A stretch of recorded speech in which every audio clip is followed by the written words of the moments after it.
Hello, everyone, and welcome to another episode of the Realeyes The World Podcast. Today, we're going to talk about impermanence, and that nothing is forever.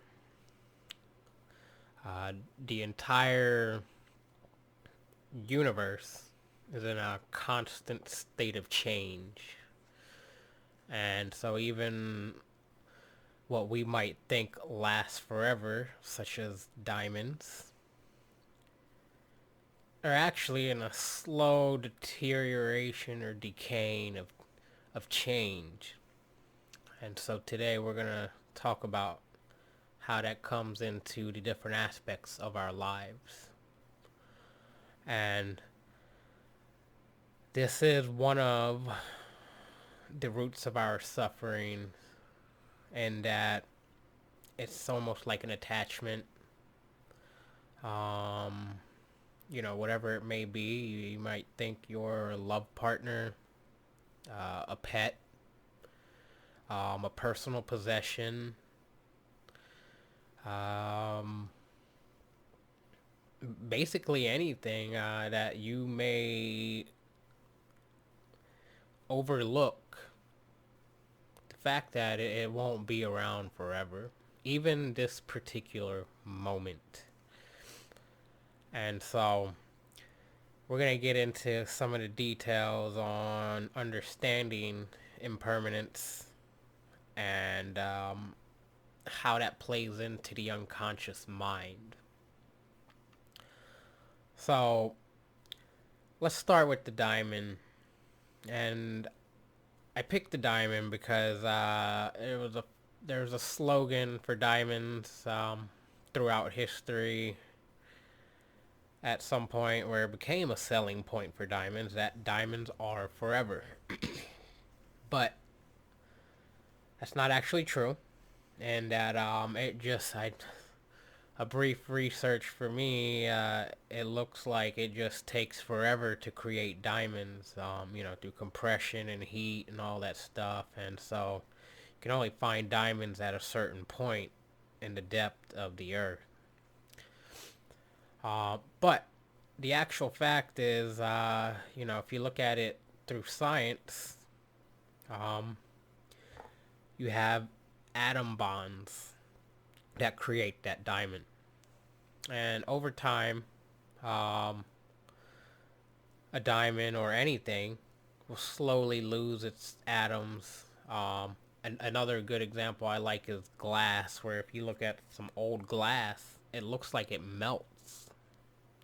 And it could be just glass sitting there, not exposed to many elements, but it just looks like it melts from time. Um, so just because we can't see it decaying or slowly deteriorating with our eyes, um, in this particular moment, doesn't mean it is forever. And so that applies to, and let's apply that to time. You may be having a great time with this group of friends that you have or your family, but there might come a point in time where you may need to move away from them, or people die, new people come into your life, you move on, whatever the case is. There needs to be an understanding in each moment of your life that this particular moment isn't necessarily forever. And that's not to cause a fear or an anxiety that, oh, I better cherish this moment because this isn't going to be forever, or tomorrow may never come. That those are facts, but it's not to create an anxiety of, oh my god, this is once in a lifetime, overworking your mind to the moment, and that you just need to be present. And so when you do start getting into those anxieties and fears of this isn't going to last forever, it's basically a resistance to a fact. A fact that the entire universe is in a constant state of change. In previous episode, I've given an example that tomorrow an asteroid could obliterate the Earth. So not, taking it from a micro level of, somebody could pass away or, your life situation could change to where all of, a macro level of all of mankind being obliterated. It's a possibility, but there needs to be an understanding that it's not forever. At some point in time in the universe, humans didn't even exist. So take it to that level where maybe there were dinosaurs. And what happened with the dinosaurs? We don't have any dinosaurs today, although there's life from those time periods. But that's just one example of nothing is forever. We could equally suffer a catastrophe similar to the dinosaurs, and life will go on. If the whole earth is obliterated, then what we know as life may end. But we don't even know what's out there in the rest of the universe. And so there's a very key factor in the unconscious mind of understanding this, because this is a fact that will help you kind of detach from certain things in your life. If for example, if you're at a high point in your life,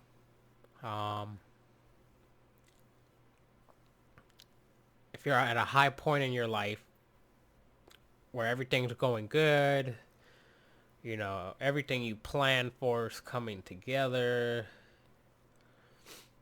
you also need to take it with a grain of salt.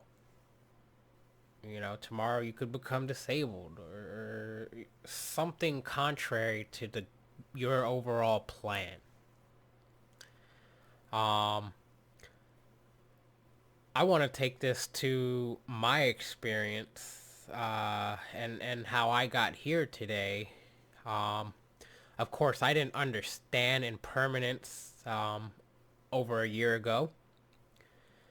But practically for, I'd say, at least the last 10 to 15 years of my life, I had these feelings that just built on top of each other. There was this is all that that led me to depression, anxiety, and suicidal thoughts, and that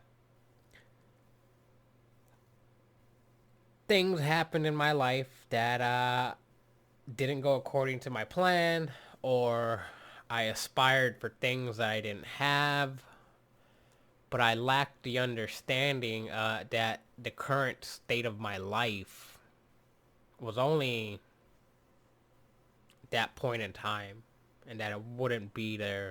It wouldn't always be like that. As time went on, I grew. Time went on, my family grew. As time went on, my financial situation changed. But what I failed to understand, especially with my feelings, was that those weren't going to be forever. It was as if I was just in a dark time in my life. And that basically the lack of understanding it contributed to the issue. And so once I started meditating, I created that space in my mind where it gave me, I didn't know it at the time, but it gave me a sense of comfort that this is only temporary. This is only what I'm feeling at the moment. And that once I change this perspective or something happens in my life to, I guess, to the contrary of what I was feeling at the time, that it would eventually get better. Of course, getting caught in that illusion of time, you forget about impermanence. At an early stage in my life, I went through a weird phase. I say weird to me because I developed an anxiety that, and it was fact that, my parents won't be around forever.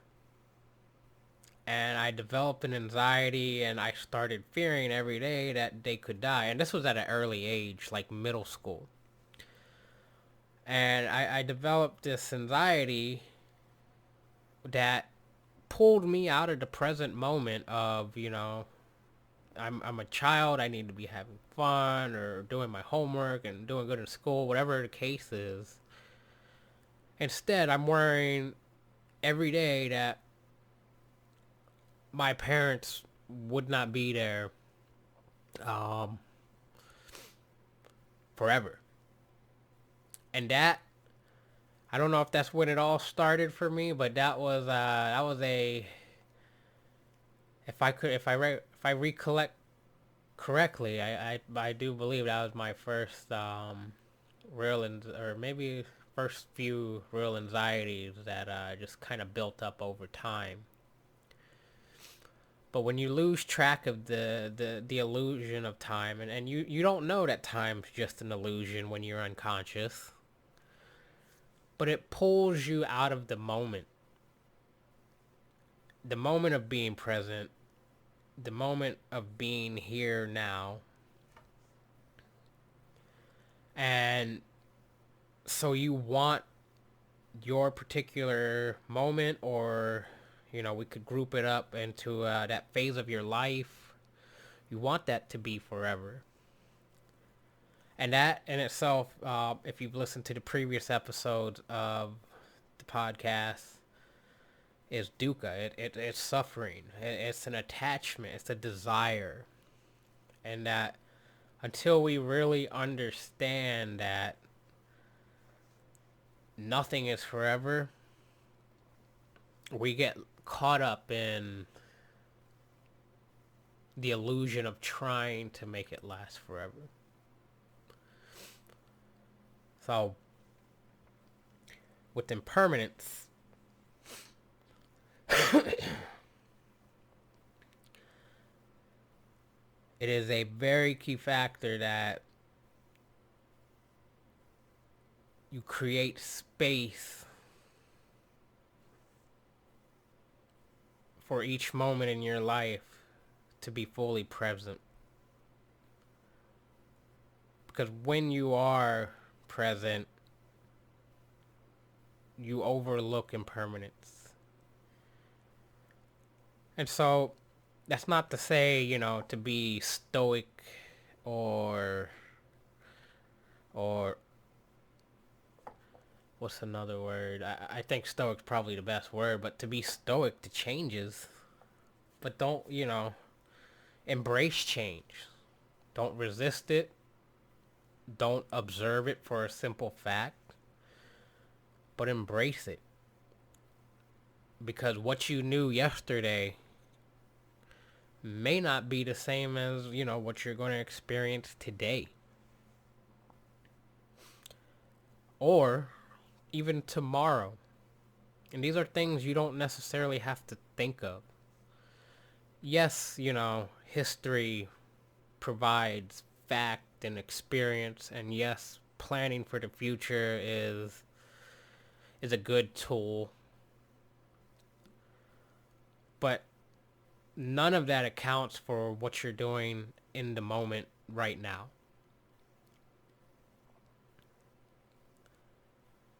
You could have the best plan and one thing comes up that throws the plan off. And then what? You get angry because things aren't going your way, or maybe you get sad or depressed, or the opposite. You down yourself because you failed to prepare or to account for this unknown factor. That all of this is, or all of that is unconscious behavior of resisting change. And so, if you ever heard the phrase of winging it or wing it, that is a practice that, to me, years ago, it was unfathomable. I don't even know how to say the word. I couldn't fathom it. Because when you wing it, that basically means, to go in unprepared, or just give it your best shot without thinking of the consequences, or, knowing the consequences. But it's actually a very good tool, or practice. Because when you go in and wing something, you don't go in with your high expectations, if you have those type of expectations. You don't go in with everything planned and all factors that could interrupt or throw you off, or all of that. It's unaccounted for. Because what we don't understand, what a lot of us don't understand is, and I said it earlier, you get a wrench thrown in the mix out of nowhere, and if you didn't account for it, it throws you off. So when you're able to go in and wing things, it really, it's a good practice. I don't know how to really say that, but winging it is almost one of the truest things you can do, because when you do wing it, it comes from you. It doesn't come from the mind. And when it comes from you, there is a true understanding in your inner being of this impermanence. If you fail, whatever you're doing, if you failed it because you winged it, that's fine. That was something you kind of expected, because when you say wing it, that's like, hey, I'm gonna give it my best shot. I'm not going to dread what might happen, because I know this particular moment or whatever happens is not going to be forever. But when you fail to see that, let's talk about like test taking. You study, and study. You cram the night before. You study before the test, like literally minutes before you take the test. It's almost as if you're trying to plan and account for whatever that test might throw at you. But the actual fact is you can't. And so if you understand, winging it, not to say go wing all your tests, but when you do study, understand, what you take from studying is what you're going to get. It's not like you can shove the material down your throat, force yourself to eat it, force yourself to remember it, although that's kind of what studying does. But that's a familiarization process. It's not necessarily, um, you know, input or take it all in and then spit it all back out. Because I'm sure all of us have forgotten something at some point in our life. And that's not something we can account for, especially for the unknown. And so when you understand that we're going to give this our best shot, and whatever happens, you're able to kind of move on with your life knowing that this moment isn't forever. You know, if you want to say this is God's plan or God's will, there's an understanding that, whatever happens, happens. And whether it includes you continuing life or even dying off, there's an acceptance in that fact that nothing lasts forever. And so, with impermanence, there's several factors that we've touched on here. There's the illusion of time, and then there's the attachment factor, and then there's the resistance factor. And once you're able to recognize all of these and how they come together, then you can kind of flow through life like water. Go with the flow, right? That's another thing. Go with the flow. I mean, if you look at the big picture, let's take history. Things have been a constant state of change since forever. Mankind has gone through several ages: enlightening age, the industrial age, all kinds of. I can't recall or recollect all of them from my education, but each time period we gave some name, and we are here today. I'm speaking into a electronic microphone on a computer, whereas 2,000 years ago, they were just learning how to, I don't know, maybe build something that today we can build in a month. Everything is in a constant state of change. So even your mind, as you begin to meditate, you create space to be open-minded, and that kind of helps you go with the flow. Look at ice glaciers. They say that they move, maybe an inch a year or something. We have to be able to recognize that even if you can't physically see the change, and we have the tools to measure if an ice glacier moved an inch.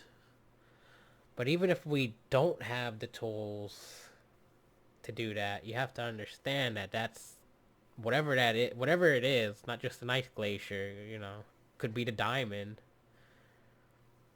It is in a constant state of change. And so when you're present to the moment, you don't necessarily disregard the fact, but it is simply fact.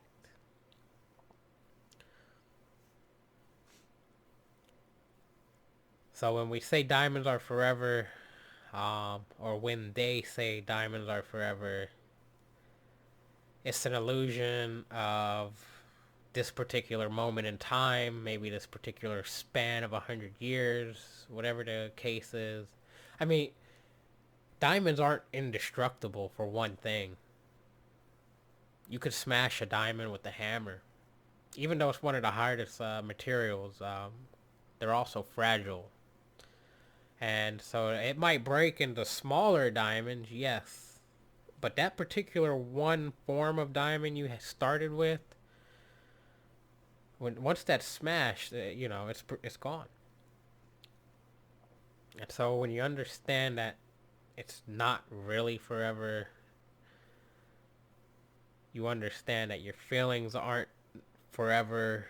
You understand that the way the level of unconsciousness you may have or the level of consciousness you have is not forever. Then it helps you in the bigger picture understand how to be present to the moment.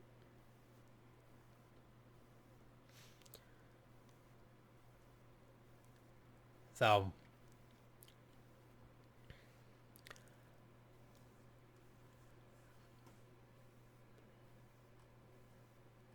all right.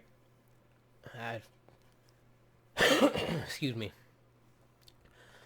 So that's impermanence. This is a rather short topic. It is a key understanding as you become self-aware, and it is an illusion, or the illusion of things lasting forever. Is a culprit in unconsciousness.